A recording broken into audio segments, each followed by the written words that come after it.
I mean, we could be heroes. Well, I could be a hero. But the fact that you are here and you survived and you've come back to fight with us, it makes me realize that you are a hero. So please give yourselves a round of applause. Now, I'm not going to say much because I will address you later on, but I would like to thank you for being here. It means a lot to me, and it means a lot to us, and we put a lot of work into this, and we hope that you like it. But for now, I'm going to pass the mic to Willow.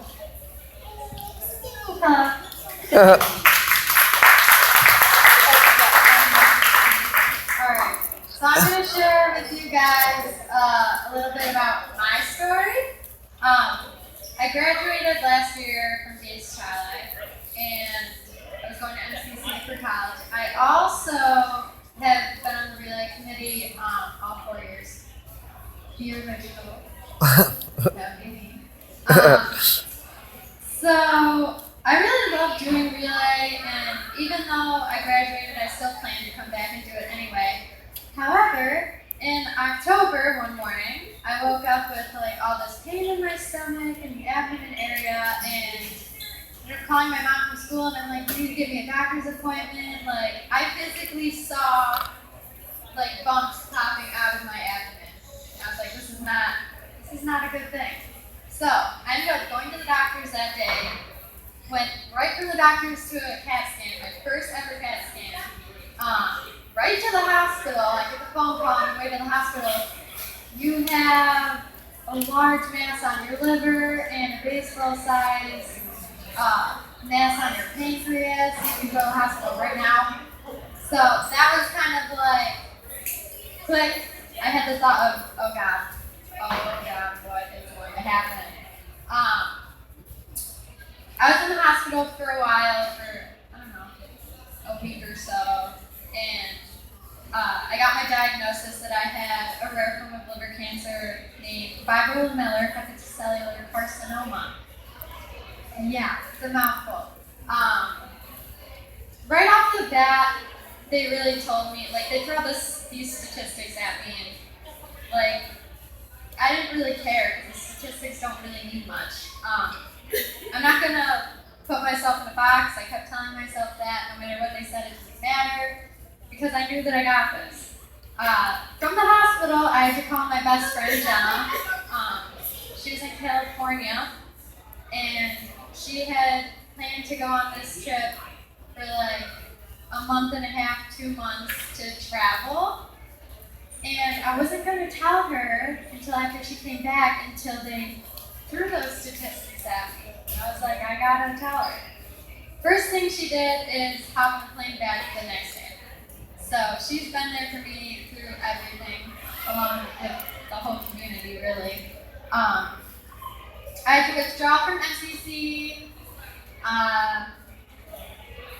So yeah, couldn't go to college anymore. I made it like 4 or 5 weeks, pretty good.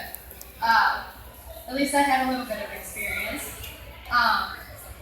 So in November, we headed down to New York for me to get my surgery at Sloan Kettering. I got to meet the head researcher, Sandy Simon, of the fibromedullary cancer. He works at Rockefeller University, and he actually took me in there and showed me the labs and like showed me pictures and talked to me about the cancer and like all the stuff that they're doing. So that day, I signed up to donate my tumor tissue to him. I got my dissection surgery in November. I got an embolization of the liver in January.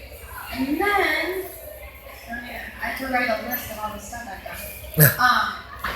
And then in February, I believe, I had a CT scan and they told me, not good news, it came back in your lungs, you have spots in your liver, you have spots in your lymph nodes. And at this point, my doctor's sitting there like, and I'm like, Jeffrey, there's no more sign. I was like, I got this. You can do whatever you got. You gotta do whatever you gotta do. I got it. So I started on chemo, which I'm on right now, as we speak. It's 5-FU and interferon, which involves 2 weeks on, so I'm connected to this for 2 weeks, getting constant flow of chemo, and 1 week off, and then every other day I have to give myself a shot of interferon. It really doesn't. It's not as scary as it sounds like. I'm just saying I could totally be a doctor now. That's what we're doing right now, and I really, honestly, I feel better than I have ever felt my whole life. I don't really have many side effects. So my eyelashes are falling out. Got hand-foot syndrome, which your hands get red and like they kind of burn a little bit. But I mean, I prefer it to the alternative.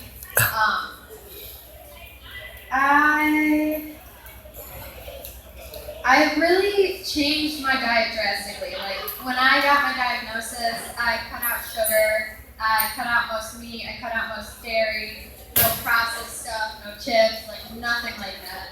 Mostly like green, raw fruits, vegetables. I started juicing a lot, which I love. I get weekly lymphatic massages, which I think are helping a lot too. Drains all that bad energy out of you. So I'm really doing a lot. Like right when they told me that that's not good, like the outcome's not good, I was like, well, I'm going to do everything that I can to reverse that. Of course, I'm going to fight, and I'm going to fight as hard as I can. Honestly, I'm quite thankful for this whole experience because it's made me realize so many things, and I'm not really scared of anything anymore. The worst thing that could possibly happen has happened. What is there left to be scared of? Nothing. So, I mean, I try to experience as much as I can because I'm not really scared of anything anymore. So, I take those big leaps or the opportunities that I get because, like, what's the worst that can happen? You know what I mean? Who cares? The only thing I have ever been scared of is going to a doctor's appointment, and not even about the news, not about what they're going to tell me. None of that matters because I told them I was going to do this. But seeing my parents upset, or seeing my having to call my sister with news and having her cry, that is the only thing that I'm scared of. Imagining just the thought of like my mom having to go Mother's Day without me, or my dad having his birthday without me, or me not being there for my sister's wedding, or to see her kids, or anything, see my cousins graduate, like that would upset them, and that's why I'm fighting so hard, not only for myself, but because I want to see people in pain like that. I mean, I'm pretty awesome. You guys are totally missing me. So, I just want to say that I am not going anywhere anytime soon. I want to thank everyone for coming out. I want to thank the community for being there for me. And I also want to thank the Relay for Life team for putting this event on because it's amazing every year and I'm so excited to be here. Oh yeah, that's important.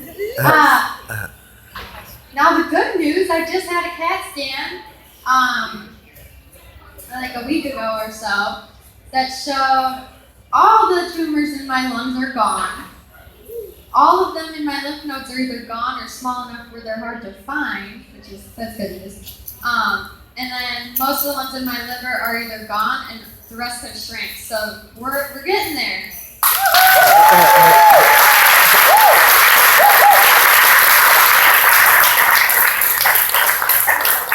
After being told in October that I had a year left, I'm still kicking it.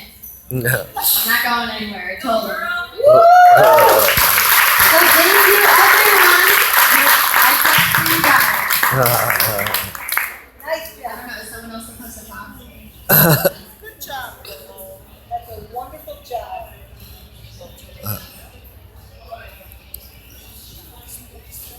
Will you send Thank you. Will you be able to send that to me? Yeah, I can post That is a it. really wonderful story. Every single speech I've given this year, I have spoken near that girl and I've cried every single time. So bear with me as I get my thoughts together.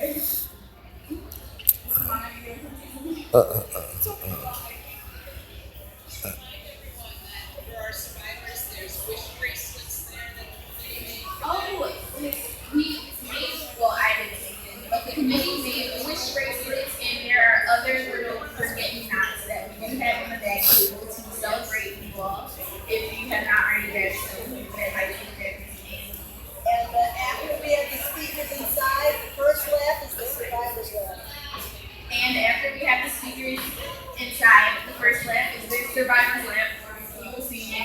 So enjoy your evening and thank you for coming. Woo! Oh, and have some food. It's